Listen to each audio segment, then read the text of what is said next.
Hello! This is part 3 of my Living in a Van in a City series. This is all about working and thriving. If you have not watched parts 1 and parts 2, you should go do that right now. Okay, so here we go. This video is going with the assumption that you have some kind of full-time commitment in a city, you know, work or school. So we're gonna go with that assumption that during the daytime you have somewhere to be. The first thing you should do when you move to a new city and you're living in a van is you should get a post office box. Just go into the post office, and I think they're like 19-ish bucks a month, depending on where you live. They can be more expensive depending on the size of post office box you want, but most people just need somewhere to get their important documents sent to. Second thing is to get a gym membership. Gyms are great for when you're living full-time in a city. It's a good place where you can get drinking water. It's a good place for you to get a shower. They're open early, they close late. They're a good place for you just to hang out. Some gyms even have saunas and hot tubs and pools and all that kind of stuff, so it's actually kind of luxurious, and they're not that expensive anymore. I think gyms, my gym is only like $47 a month, and you know, you can get a gym for like 10 bucks a month depending on where you go. And gyms often have lockers, which is really great for like really important documents if you're nervous about that, or just like a place to leave your things during the day so you don't have to have all your stuff in your van at the same time. Gyms are also great places to make friends. If you're new to a place and you're living in your van, you can make friends at the gym. That's what I do. The third thing is to get a bicycle. Most cities are pretty bike friendly unless you live in San Francisco and you don't want to bike up and down those nasty hills.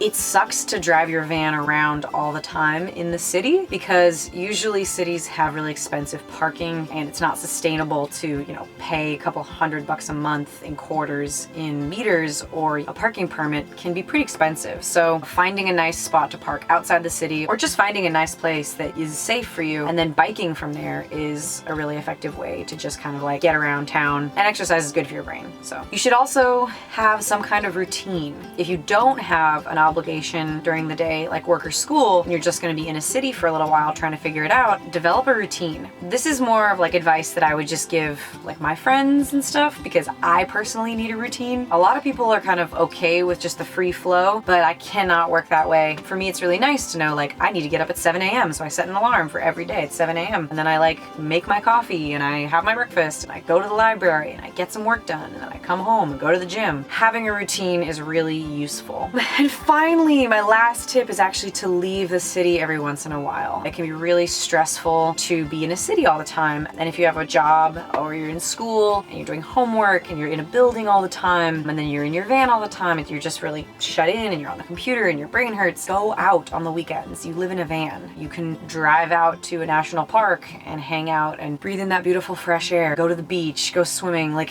get your dose of nature, because I think that living in a van versus living in a house in a city is a lot more difficult because you kind of live in this like little metal box. And I said this in the last video, but it can kind of start to feel like a little bit of a prison. And so having that outside freedom really allows you to just like unwind. So for me, really, really important. So yeah, that concludes my van life living in a city series. This was part 3. First one was all about basic survival. The second one was all about being comfortable, and this one was working and thriving. You should go check those out and all my other van life videos that I have on my channel. You can find me on all of the social media channels at One Chick Travels. That's Instagram and Facebook. My website is onechicktravels.com. You can find me on Twitter at Kaya Says, and I just launched a Patreon. So if you'd like to support me because you think that my videos are as good as or better than a Subway sandwich, you can support me there on a monthly basis. So if nothing else, let me know if you have any questions, and I will see you next time.